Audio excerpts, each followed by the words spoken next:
Rebuilding Politics of Interface by Bradford J. Pugh. So the author introduces us with a story where two professors travel to Mexico for a conference.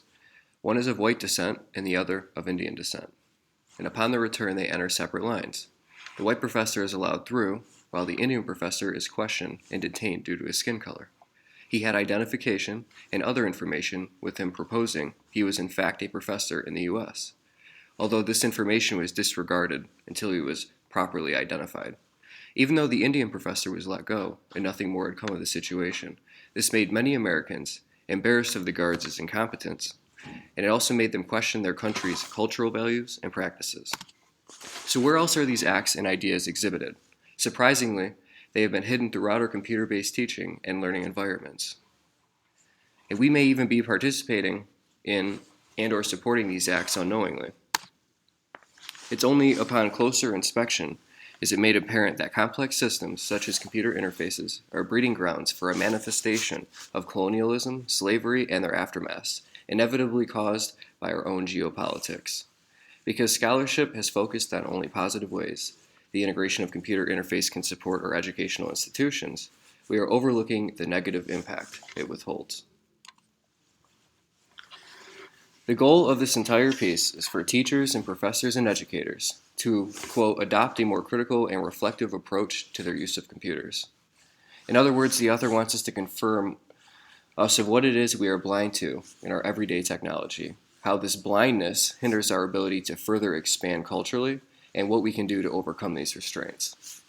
Thus, the direction ultimately being, the less biased we are towards other cultures, the better we can construct solutions and further our progress as a unified and concrete society. So there are many evident problems that we see within computer interfaces. So there are differences in computer usage amongst minorities and majority classrooms, first off. In minority classrooms, computers are used to provide basic skills instruction by drill and practice software. In majority classrooms, computers are used as tools to develop higher order literary and cognitive skills as objects of study. So when we look at minority classroom, it really limits their ability to apply their knowledge with our ever-progressing technology.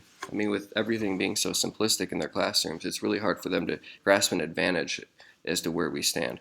While in majority classrooms, they're really supplied with an unfair advantage. Our technologies have partially, if not fully, stemmed from white male middle class and professional cultures with relation to the military-industrial complex. Thus, computer interfaces have adopted monoculturalism, capitalism, and phallologic thinking. In other words, a unidirectional path of thinking or strictly a one-minded mentality. Hence, bringing about a common gesture of societal domination and colonialism.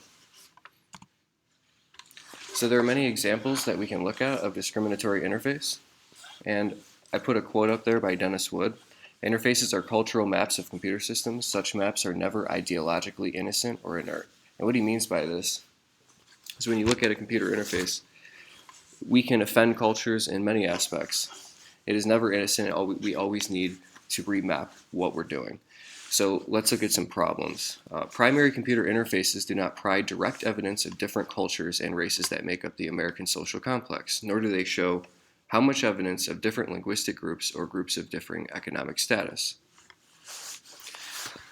Second, computer interfaces portray reality in the perspective of modern capitalism created by the existing privileged class. So therefore, typically, these are objects and ideas sought out and regulated by the white-collar class, such as manila folders, files, documents, telephones, fax machines, clocks and watches, and desk calendars. So when we really look at it, I mean, it includes everything from modern capitalism. It is not really including other things from other cultures.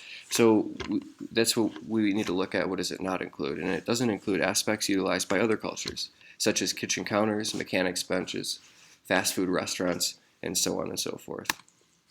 Some more examples. There's various semiotic messages that are embedded within interfaces that portray the aforementioned alignment of a distinct class, gender, and race, primarily the white middle class, professional class. Specifically, Macintosh includes a white pointer hand, menu items of the Apple share server tray in hand, calculator, the moving van for the Font DA mover, the suitcase, Desk calendar, various images, and commercial clip art collections, which include a preponderance of white people and icons of middle and upper class, white culture, and professional, office-oriented computer use. Also, there's raw information is organized into databases and files, which is then stored in folders and onto hard drives and thus manipulated in the form of documents, which obtain a sense of authority within a capitalist economy. So overall, all of these examples target the white, middle, and upper class. And those of non-English background or of low socioeconomic background must merely accept and submit.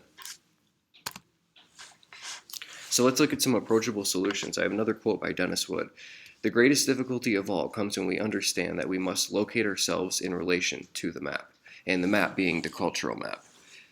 So, first of all, we can teach students how to parallel technology with the use of critique.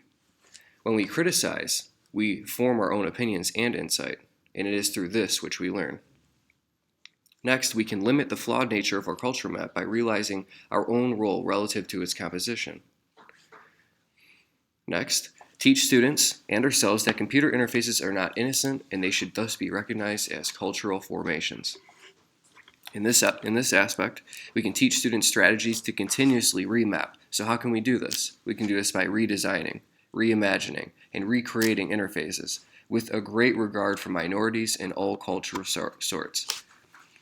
Next, the purpose of these map-making sessions would be to come up with ideas for changing the interface to reflect a range of cultural, linguistic, and ideological perspectives. So we're not just looking at the white middle class, we need to look at all cultures, we need to incorporate everything. In this sense, redesign should be focused less on technical expertise and more focused on desirable features that allow users to feel comfortable within their private workspaces. So my question to you guys is, do you feel the information included in this article has warped where we stand today? In other words, have we progressed from 21 years ago when this article was written? And do we still have progress to make? Thank you.